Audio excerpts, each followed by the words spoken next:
Hello, and thanks for stopping by. London owes its very existence to the River Thames. When the Romans encountered the river sometime in around 47 AD, they figured its shores would offer the perfect basis for a major settlement. And how right they were. For over the following centuries, the docks, shipping and commerce, which flourished along the mighty waterway, enabled London to grow very powerful indeed. The Thames, the name of which possibly derives from an old Celtic term meaning dark river, has borne witness to every aspect of London's near 2,000-year-old history, everything from Viking attacks and royal intrigue to plague, fire and war. It has sent pilgrims and explorers out on great adventures into the then vast unknown world, and seen all manner of architecture rise and fall along its crowded banks. Many tunnels carrying cables, cars and tube trains have been burrowed beneath its bed, whilst up above, the Thames is graced by a beautiful collection of bridges, many of which are famous the world over. In short, the Thames is London's lifeblood, and it's simply impossible to imagine a city without it. If you're admiring the Thames from central London though, it can be easy to forget that its stretch through the capital represents only a relatively short section of the river. After all, the Thames winds and twists its way through several counties for some 215 miles before meeting the North Sea, making it the longest river to flow entirely within England. But where exactly does the River Thames begin? Where is its source? Well, in this video, that's what we're going to be finding out. So make sure you've got your waterproofs on, because we're about to head deep out into the countryside.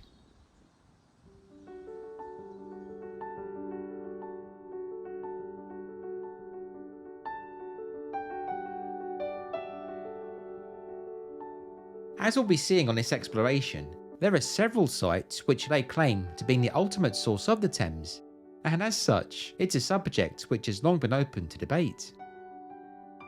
Even as far back as the Elizabethan era, the clergyman William Harrison noted how there was much ado about the river's origin, and in 1937 it was a question that was raised in Parliament. The best place to begin our trek is here, at this lay-by on the A429, just a few minutes north of the Gloucestershire village of Kemble, which lies deep in the Cotswolds, a part of England which, quite rightly, has been designated as an area of outstanding natural beauty. Head through this gate and look back towards the road, and you'll see the arches of this little bridge, Kemble Bridge, which is considered to be the first major bridge to cross the Thames. Heading east from this point, there are well over 200 more. I'm filming this in early April, and over the past few days, there's been a lot of heavy rainfall. As such, the fledgling Thames is clearly visible here and in full flow. And how beautiful it is at this spot, so fresh and clean, and as yet untainted by any pollution. Following the river upstream soon brings us to this small basin of water, which is known as Lidwell.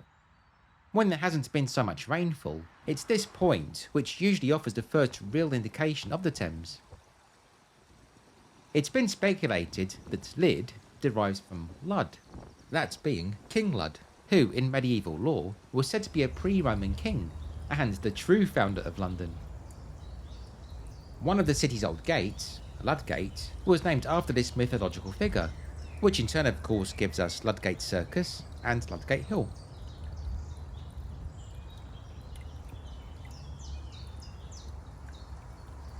Walking north again, we come to the A433 road, which runs between Cirencester and Tetbury, and part of which follows the route of the old Roman road known as the Fosse Way. The Thames is carried beneath this road in a culvert. Close to here lie the remains of a long-forgotten wharf and bridge, the so-called Thames Head Bridge, which once crossed the old Thames and Severn Canal. The Thames Head Bridge fell out of use when the A433 was realigned in 1962, although a few scant parts of the bridge do remain. It's too dangerous to walk across to them, but you can see the old wall in this image on Google Street View, which itself is now quite a few years old. The brickwork has since been swallowed up by undergrowth. There are some maps from the turn of the 20th century which state Thames Head Bridge marked the source of the Thames, although as we'll soon see, the cartographers who made that claim were a bit off the mark.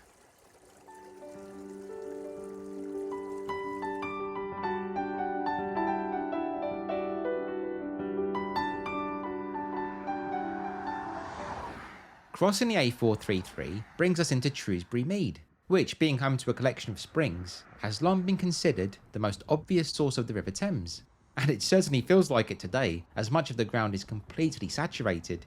It's lucky I'm wearing a pair of old boots. The first written record pertaining to Trewsbury Mead's role in granting life to Old Father Thames can be attributed to the poet and scholar John Leland, who, way back in 1546, stated that the river, quote, riseth at 3 miles from Cirencester, not far from a village called Kemble, within half a mile of the Fosse Way. The great chronicler of early London, John Stow, was in agreement, writing some years later that the most excellent and goodly river beginneth in Cotswolds, about a mile from Tetbury, and as much from the highway called Fosse Way. Over the following centuries, numerous groups have claimed Trewsbury Mead should indeed be regarded as the official source of the Thames, and as such, this hefty stone has been put in place to mark the spot, the primary spring itself being this small pool and collection of rocks, which apparently used to form a well. On the marker stone, there's a simple plaque which is quite difficult to read. It says, "This stone was placed here to mark the source of the River Thames." Straight to the point, really. This stone is a relatively recent addition, having been placed here in 1974. Prior to that, the marker was somewhat more fancy, a statue of Old Father Thames himself, which today can be seen about 18 miles from here at St John's Lock. This statue was commissioned in the 1850s for display in the grounds of Crystal Palace, and when the palace burned down in 1936, it was saved, unlike some of its less fortunate counterparts. Old Father Thames was then placed in Trewsbury Mead in the late 1950s. Although being left alone at an isolated spot, he suffered from vandalism. Seriously, who travels to such a remote area to do something so idiotic? And in the wake of this, the statue was moved to its present home for safekeeping, and replaced with the current monolith.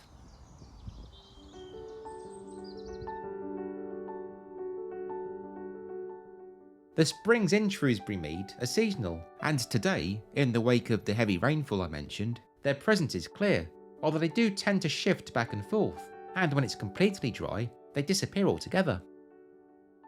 This is nothing new. John Leland himself said that, in the summer, there appeareth very little or no water, and in 1796, John Boydell added, "I do not think you will find any water there in the summertime." As a source of water though, Trewsbury Mead has certainly been of great importance for many centuries.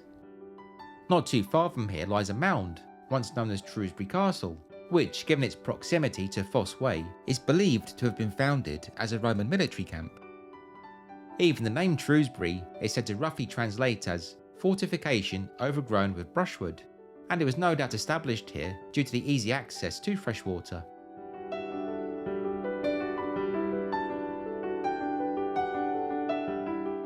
If you make the pilgrimage to Trewsbury Mead, it's worth taking a walk to a lovely pub nearby, called, rather appropriately, the Thames Head Inn.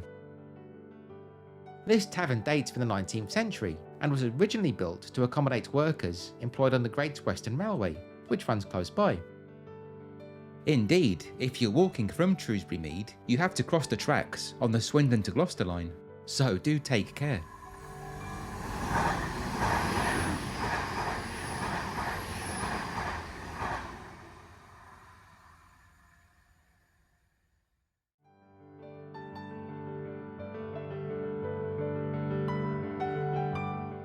A lot of various musings and subsequent hefty marker rock have pretty much made Trewsbury Mead the de facto source of the Thames. There's a very good argument to say that, well, it isn't really at all. A more practical contender is another spot known as Seven Springs, which, as the crow flies, lies roughly 10 miles north of Trewsbury Mead and at a greater elevation, close to the outskirts of Gloucester and Cheltenham. Seven Springs is a rather different place to Trewsbury Mead. It sits just off of the A436 and can be found in a small dip below ground level, meaning that rather than hiking through a muddy field, you have to descend this little flight of stone steps.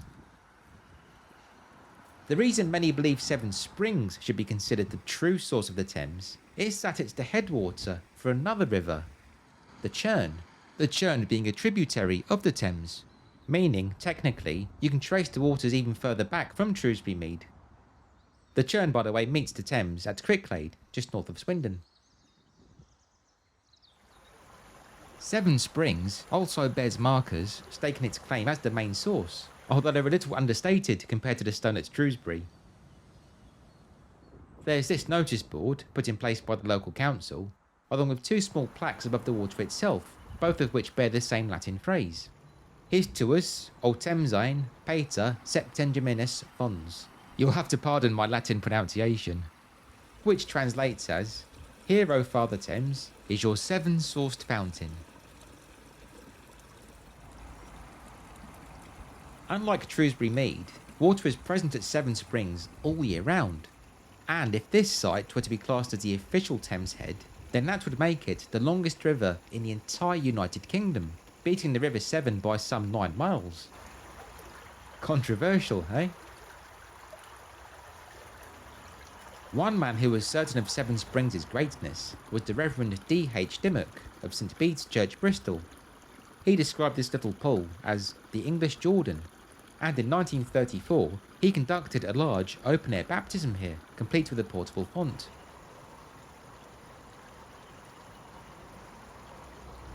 If you do visit Seven Springs and don't mind a bit of a tough walk, then it's also worth heading up to nearby Leckhampton Hill. This beauty spot is also home to the Devil's Chimney, a strange geographical quirk whose exact formation remains something of a mystery.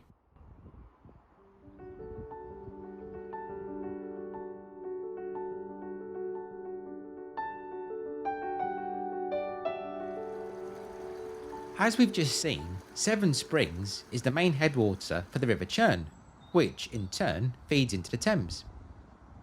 So, if we're taking branches and tributaries into account, then there's one more contender we should consider. A spot that's just a couple of miles west of Seven Springs at a place called Ullenwood. Ullenwood is largely defined by a patch of land once occupied by the former Ullenwood Farm and Manor House, which today is home to a golf club and the National Star College, a school for people with physical and learning difficulties, and it's within these grounds that another group of springs sits quietly by. The Ullenwood Springs are at a higher elevation still than Seven Springs, and they too feed into the Churn. So if we're taking such tributaries into account, then surely this area represents the ultimate source of the River Thames.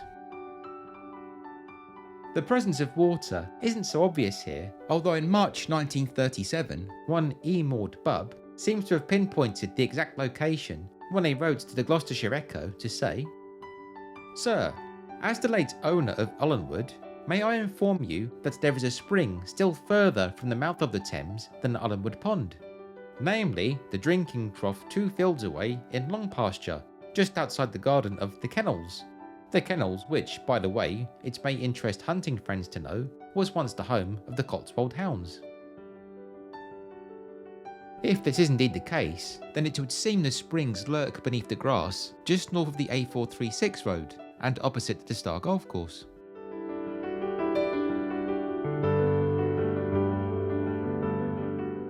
So there you have it, the 3 main contenders for the ultimate source of the River Thames. Which one are you going to side with? The, in inverted commas, official one at Trewsbury Mead, the most geographically likely one at Seven Springs, or the elusive one somewhere beneath the National Star College in Ullenwood? Personally, I think they're all lovely spots, and a few miles here and there doesn't really bother me. The sources all clearly play a vital role in granting life to the Thames, and for me, it was a real joy to simply visit them and run my hands through the cold clear water. But what do you think? Please do be sure to let me know your thoughts in the comments, and we'll get the debate going.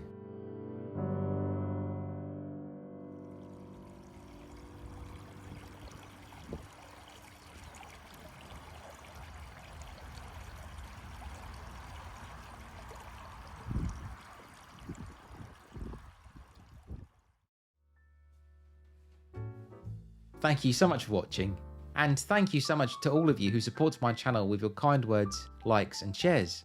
I simply couldn't do this without you.